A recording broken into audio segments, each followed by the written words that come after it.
Hey everyone, this is Derek Plavin, and welcome back to episode 3. And check me out today. I figured since I'm just going to be doing talking today, I'd give you a nice shot. Yo, I can't believe I forgot to say this already, but just in case, if this is your first video that you ever seen on this channel, do yourself a favor, go back to the beginning. That's how you'll get the most out of this channel, and yeah. So, today's episode is going to be all about basically introducing my approach that basically dictates what I do in practice and where it's originating from, and basically my approach to practicing jazz and how I think you should play jazz, basically.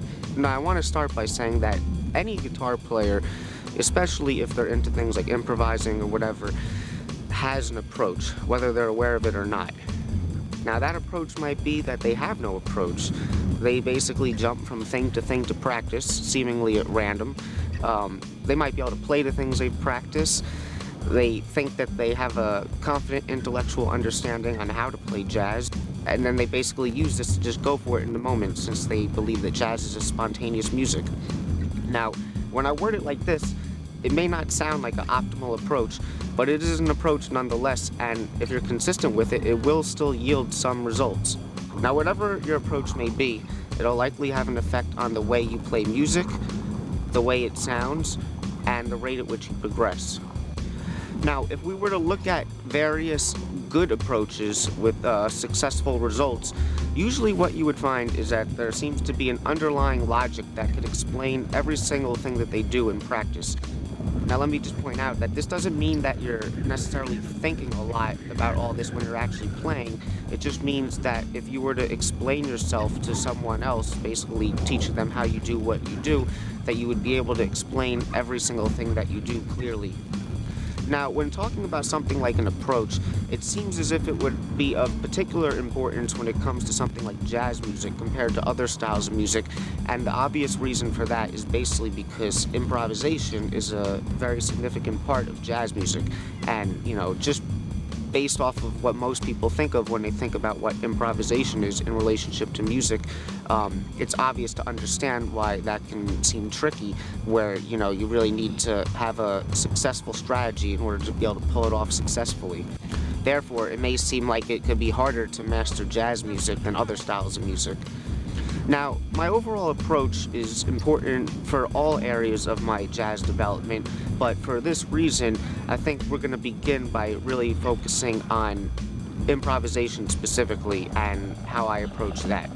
We're going to include some other points that I think are important to shaping my overall approach afterwards, but we're really going to be focusing on improvisation to start. Now, I would say that I've been interested in a good approach to improvisation for a very long time. And when I was younger, I basically would pose that question to myself, like, what is the authentic approach to improvisation, or a genuine approach? And for a long time, I basically broke up the possible answers to that question into two main categories. And those were, do you basically go completely spontaneous off the top of your head, playing things that, had no preconceptions, nothing was predetermined, or is it basically that you're just stringing together pre-practice stuff? Now, for a long time, I basically answered that question for myself as it's basically both, but it can also kind of be neither. It doesn't really need to make sense for anyone else, but that's just how I understood it at the time. Now, as I've refined this approach for myself over the years, I would say that the way this answer has evolved for myself is basically that it's basically the same, but I have much more of an appreciation for the second answer now, and I really have a good understanding for the importance of what it means to be prepared to play this music. Now, ever since I personally started playing guitar, I never had a problem with motivation as far as practice was concerned. I was always extremely passionate, and I always wanted to be as good as I could be, and if I thought that there was any piece of knowledge that I could seek out that would help me in my development, I would always go after it. But regardless of all this, I just honestly wasn't satisfied with myself as far as how I was progressing as a jazz musician for many years. I basically thought that I should be better than where I was at that point in time. I was wrong, but, looking back on it, I could say that you don't know what you don't know. Now, just like I said in the first video, the catalyst that really basically started my progress was that I finally started going to jam sessions and playing with people who are better than me and learning from them, and basically embarrassing myself night after night that I would go. Now, this should come as no surprise, because if you were to look at the history of jazz music, this is traditionally how people tended to learn. You know, they would play with the more seasoned, experienced players, and they would learn from them. Now, when I first started going to the sessions, I was very frustrated because I thought I knew what I was doing, but the results was basically that I sounded like trash over and over again.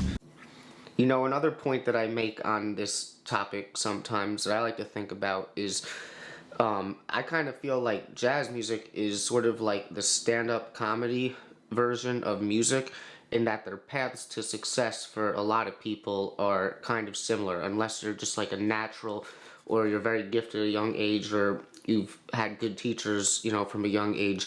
But this is something that hopefully I'll get to talk about more in the future, but I want to just take a claim and be the first to bring this up right now. I'm sure other people have talked about this, but you heard it here first, whatever the post date is of this video. In addition, there would be lots of musicians there that were younger than me and better than me, and not that I'm trying to compare myself to them, but you know, I just didn't really understand it, because it wasn't really about jealousy. I was basically more perplexed because I thought that, you know, I shared just as much passion as they did for the music and had been playing just as long as them. I thought I was practicing all the right things, and yet it seemed like they could do it and I couldn't. Now, don't get me wrong, nerves were and still are a very real part of the equation that could affect how I play, but that definitely eases with experience. And, you know, also when you start going, you might feel more like an imposter, and the more you do it, the more you just feel like this is what you do. So, you know, but regardless of all that, I still felt like my approach was definitely lacking in things that I didn't know. The truth was, regardless of what I thought I knew, I still had a lot to learn when it came to things like how to practice, playing with other people, comping, listening to others, and the entire democratic process of the band basically working together to form a uniform sound that sounds good. So, before I continue, I basically want to take this moment to give you your first real lesson, which, you know, if you want to take notes, I would write this down. It is crucial for your development as a jazz musician to go to the jam session, okay? And I have strong opinions on this. You know, even if you do gigs professionally, you know, you might do little local gigs and play with some people that you know around your area growing up, and if you make a living and people enjoy it, that's great. But if you really want to be the type of player who plays with the other cats, you know, and can play as good as them, just like all the other players that you love, you need to immerse yourself in the scene, and you need to go to the sessions and learn from them. Now, one of the reasons that I personally thought that I should be better than how I was sounding when I would go to the sessions was because I thought that my playing tended to be very inconsistent. Because there were times when I would play, not at the sessions, where I thought I was killing it. You know, I'm not afraid to admit when I think I'm playing good. I just couldn't do it at the sessions. And I think a lot of it had to do with my ego and my perception of who was around me. And I think that if I thought I was playing around people that I thought were better than me, I would get too in my head and I would get stifled. And yeah, when push came to shove, I just couldn't deliver my potential. Now, as I experienced this over and over, I noticed that I could describe the experience like I was jumping off a cliff. I didn't understand, like, when it came to things having to do with, like, vocabulary, how I thought I was practicing vocabulary the right way. I was wrong. And, you know, I would go to a session and it's like I didn't practice anything and nothing legitimate would even come out on any tunes. It didn't matter if the tune that I was playing, if I knew it well or not at all. You know, it's like everything that I basically did in practice was a waste. Essentially, I would freeze up.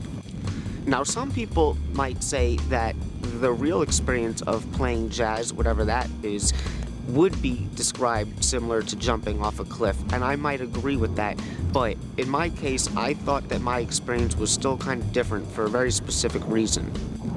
Now, as I continued to go to the jam sessions, I started noticing little common things amongst all the players that I really enjoyed and respected. And these common things, they didn't really have anything to do with any common stylistic aesthetics or licks or anything like that that they did. But really what I was talking about is that they basically all sounded like they had their shit together. Well, then get your shit together. Get it all together and put it in a backpack. All your shit, so it's together. What do I mean by that? Basically, they were prepared. Now, as you'll see throughout my videos, I really do believe that specific words can have a very significant impact on your perception and your approach to different things. To me, the word prepared significantly influences my approach now. And looking back on this, I think it's because it's basically contradicting to the word improvisation, which is another very significant buzzword in the world of jazz. Now, the actual origin of the word improvise actually traces back to the root word providere, which means to make preparation for.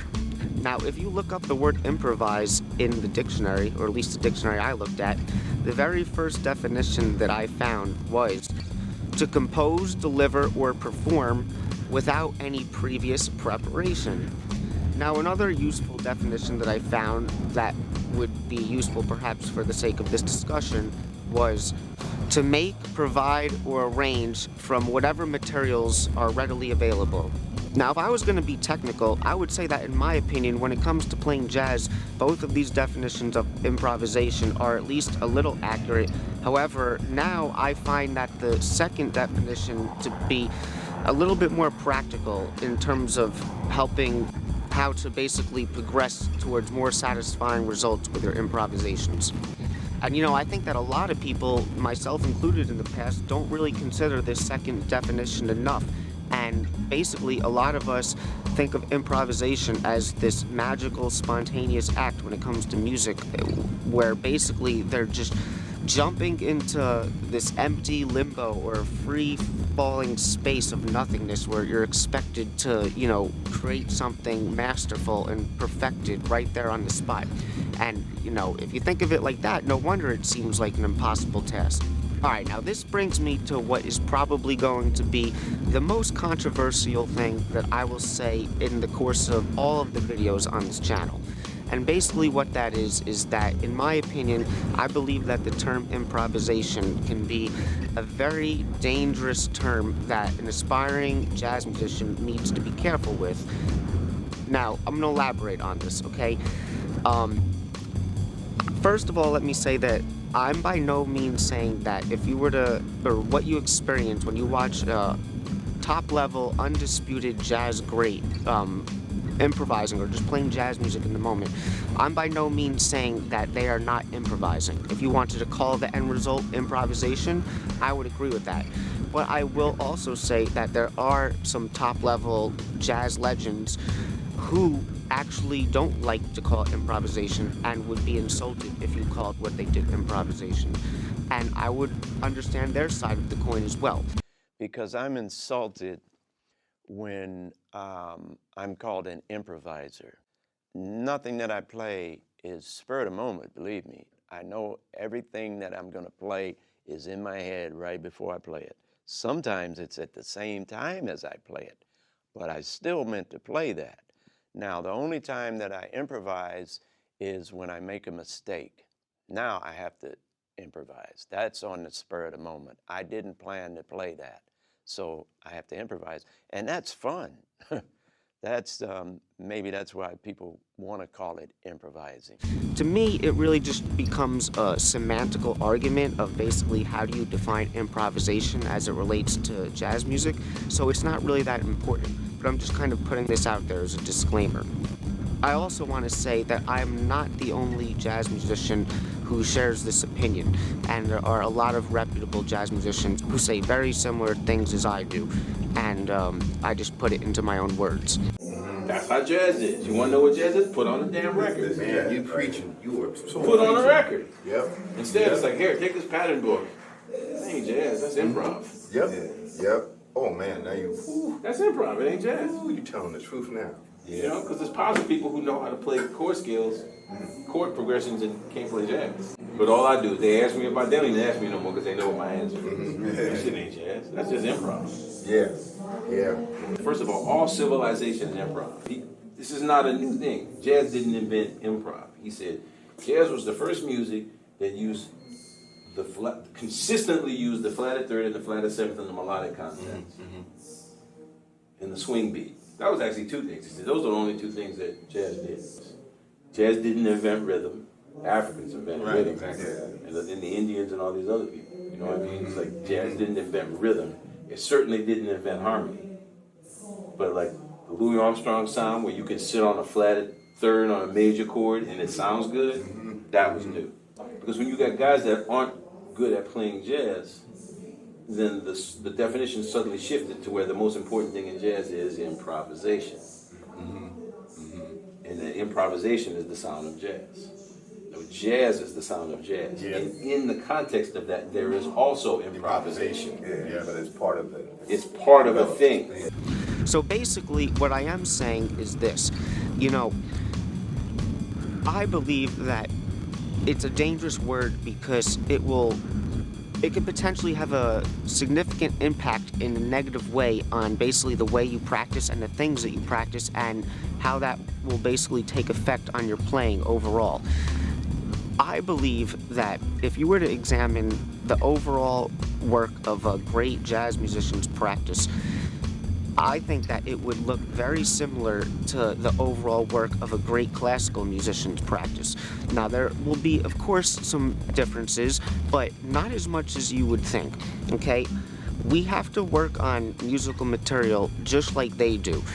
The only difference is we have to work on, you know, smaller fragments or chunks of musical material because we might use this stuff in our improvisations where they might just work on the compositions that they're playing. Now, basically, I believe that when genuine improvisation is happening in the moment, a good way to think about it, and, you know, take this with a grain of salt when I say this, but it's basically a byproduct of your entire process, okay? And this is why, if you've ever noticed, you know, a lot of times when you're having a good practice session, you'll start to kind of disassociate and you might start improvising and it'll sound good. That's because this is the byproduct that is being caused. You're basically doing the very thing that fuels your improvisational process right there, which is practicing the right things. So, you know, basically what I'm saying is that when improvisation is happening in a genuine and musical way, I'm not saying that it doesn't require effort or skills, but it should be, or it should feel as if it's effortless, like whatever is coming out in the moment is just meant to come out, and you don't really have to try to force anything to come out. You know, something else to point out about this is just how, if you think about the origins of jazz in New Orleans and the marching band and all that, and you had the drumline and the horn players, you know, when the horn players were playing off of each other and one played the melody and someone heard like a counter melody that just naturally fit against the other one, if you think about that idea, you don't have to try. It should be effortless to hear, you know, a counter melody if you're really thinking in a musical way. And that is really a genuine sort of way of thinking about the origins of improvisation in jazz. Now, another way to think about your improvisational process, in my opinion, would be your chops. Or, you know, basically like your sword or your blade that you're constantly sharpening or refining. Thinking about it like this, I believe, can really help clarify how to develop a process.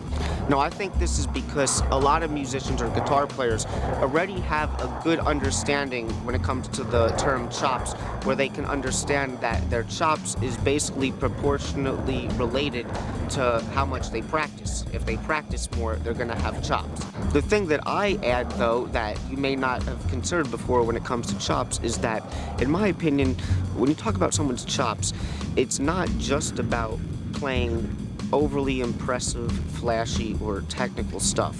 To me, chops is about playing everything that you play as close to perfect as possible with the right feeling and that it comes out exactly as you intended. This is honestly what it takes, in my opinion, to be able to play jazz well. I think the thing that a lot of musicians can miss sometimes is that if they listen to something and they hear something cool, they may perceive that the reason why it is cool is at least partially because of some, perhaps interesting musical device, whatever it may be, that is being employed, and that may be true, or just a cool phrase in general. But I think that the other part that a lot of people don't realize is that half of the reason why they are perceiving what they're hearing as sounding good or cool is because the musician who's playing it is executing it flawlessly. And you don't think about this, but if a musician played the same exact phrase note for note, but they just kind of played it with a crappy feel and it sounded stiff, or just they didn't have confidence, even if it was the same phrase, and if it was your first time hearing it, you would not feel the same way about that phrase. So this is why we say, it's not what you play, it's how you play that matters the most. And also another thing that you can say when it comes to this is I like to believe in the phrase, if you don't use it, you lose it, and when I'm practicing my chops or whatever, I like to kind of think about it as if I'm doing pottery, because it's all about the reps, and every time I do a rep of something, it's like one time around the pot spinning, and I'm basically shaping it so that whatever I'm working on, I can get it to be as perfect as possible. And again, everything that you play should be approached like this, not just the stuff that you would think is seemingly hard or technical. Now, if we were to consider everything that I've said on improv already and go back to the second definition that we said before, which was to make, provide, or arrange from whatever materials are readily available, you'll see now that this basically lays out a pretty clear blueprint for how your practice and your overall improvisational process are connected. Essentially, when you're improvising, you're making use of all the things that you know well to basically come up with an appropriate, or dare I say correct, musical response to a given jazz scenario. If you want to call this stringing together pre-practice stuff, that's fine. I know that it doesn't sound pretty when you word it like that, but you gotta understand that it's not everything, and the very fact that you don't really know what you're gonna play before the performance begins still, says that it's basically an improvisational event. I believe that we as, jazz musicians need to start approaching or seeing improvisation as more of an improvisation of spontaneous choices more than an improvisation of basically spontaneous musical inventions. Both are part of the entire equation, but you gotta understand that it's more about making spontaneous choices and making good choices. Alright, so hopefully my points are starting to make sense. Now I want to address a couple of other points, other than just the improv stuff that also significantly shape my approach towards jazz and what I do in practice. So one of those things would be that, whether your goals with jazz are to be a professional or not, I believe that it could be extremely beneficial to approach your practice as if you are a professional. And really what I mean is basically, even if you don't have a gig coming up, to basically practice in a way or pretend as if you do have a gig coming up. And I'm going to give you some examples as to why this could be really helpful. Okay? Let's say, a common jazz scenario might be, as a guitar player, comping behind a singer on a blues, pretty straight ahead blues, medium tempo.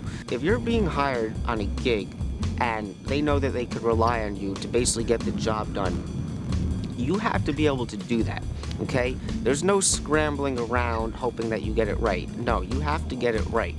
So, in your practice, because that's something that you would be expected to do, you could think about that and be like, okay, what would I play if I was going to do that on a gig? Work it out. Take your time. Be specific. Write it out if you need to. You have to have this stuff in your back pocket so that when the moment comes to be able to play on a gig, you have all the confidence in the world that you're going to be able to pull it out and it's going to come out correct and it's going to feel good and all that. Okay? If you approach a lot of your practice like this, basically, essentially creating goals of basically what you think that would realistically be expected of what you would need to do on a gig, you are going to reap so much more benefits and you're going to sound so much more like an advanced player than even if you were to, say, practice things that you think are hip and advanced. Screw that. If you do this stuff, you're going to sound way more hip and advanced this is the stuff that's really going to make it sound solid. One of the best pieces of advice that I ever got was to perhaps start by composing 5 choruses over a blues, or a jazz blues or whatever, solos basically. You want to make them as perfect as possible, you want to compose them, and you want them to sound good. And then you want to go ahead and practice them so that you could play them.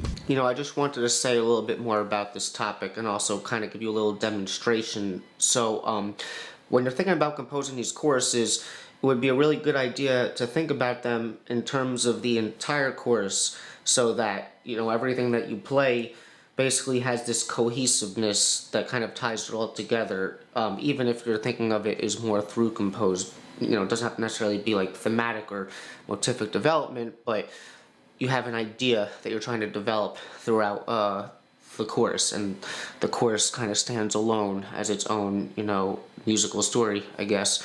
So what I'm going to play for you right now are literally the 5 choruses that I first wrote out when I did this myself a few years ago. And if you like them, if you like the ideas, you want to learn them, and maybe if you have a hard time hearing them or learning them yourself, I have them available, literally what I wrote out for you in music notation. You have the PDF available. I'll include the link to my website in the description. And yeah, when I play these right now, I'm going to play them without a metronome and without a drum track. They'll still generally be in time, but maybe I'll take a pause in between a phrase or something, who knows, but I'm doing this intentionally because I want to demonstrate that no matter what happens, I want you to be able to clearly hear the musical integrity of what I'm playing, because I'm trying to demonstrate that by actually playing what I meant to play. And, I could make a mistake, who knows, but, you'll be able to tell then that it's a mistake, because everything that I'm doing is cohesive and there's a clear idea that's being developed in each one of these 5 courses, okay? So it'll be in time, but, I hope you get my point. So here they are, 5 choruses of blues in a B flat.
Alright, now when I did this, basically this is when the game-changing thoughts for me occurred, okay? So basically, I realized this. This was not the first time that I had ever basically composed a solo for practice, but I realized something different this time. Basically, what I realized was that I had confidence in, let me start by saying I didn't have confidence in myself as a jazz improviser yet, at least not consistently, so, I didn't think that I can do it spontaneously in the moment. But on the other hand, if you gave me the time to compose something, it could be over the same tune, and I had all the time in the world to edit it and perfect it to basically come up with a finished product. I was confident that I could produce something that I would be satisfied with, that I would think sounded legitimate and all that, okay? And I can't verify this 100%, but I have heard from a few reputable sources that a lot of old-time jazz musicians back in the day used to write out all their solos, and they would play the same solos, you know, night after night, probably with some natural variation, but still, you know? And basically I realized that if I had the ability to compose music that sounded exactly like I wanted it to, then why would I ever want to play something in a spontaneous improvisation that is basically an artistic compromise of that? And I'm going to say something right now that is going to sound extreme, but it's going to make the point. I personally would rather, if I was going to take a solo on a tune, I would rather play an entire pre-composed solo that had stuff that I really thought sounded good and had lines that came out exactly like I wanted to, than to basically say, I'm gonna improvise jazz because that's what jazz musicians do, and basically fumble through the whole thing, make mistakes, and just not have it sound good. I don't care what anybody says. I challenge you to find me one actually great jazz musician who plays great, who will listen to other jazz musicians and criticize them in ways that say, oh yeah, he sounds good, but he's just playing a bunch of pre-practice stuff. I'm sure there's some people like that out there, but I'm telling you, don't let these toxic thoughts stray you away from the idea of working on deliberate ideas. If you don't have any, you're not going to have anything good to play when you go to play. Alright, so this video is getting kind of long, so I think we should wrap it up. So basically, this was really just intended to introduce my approach. I think, you know, I felt like I was rambling today, but hopefully when I edited it down, it makes sense. But I just want you to understand that I really think that as jazz musicians, we need to put the idea of improvisation on hold and not worry about it. If you have trust in the process, the natural improvisation will happen, and it'll be great when it does. So, and again, this doesn't mean that we don't improvise, it just means that we have to start working on deliberate stuff. So that's about it. If anyone has any questions or anything that they want to say, you know, please put it in the comments, and I will see you guys in episode 4. Oh yeah, and also, like I always forget to mention, you know, if you enjoy this content, you know, I would appreciate it if you would consider subscribing, maybe give a like to the video, and even more importantly, perhaps share the video with people that you would think would find it interesting. And also, of course, you know, you could always donate to my tip jar on PayPal or consider being a contributor on Patreon. Swinging and playing the blues. That's what we about.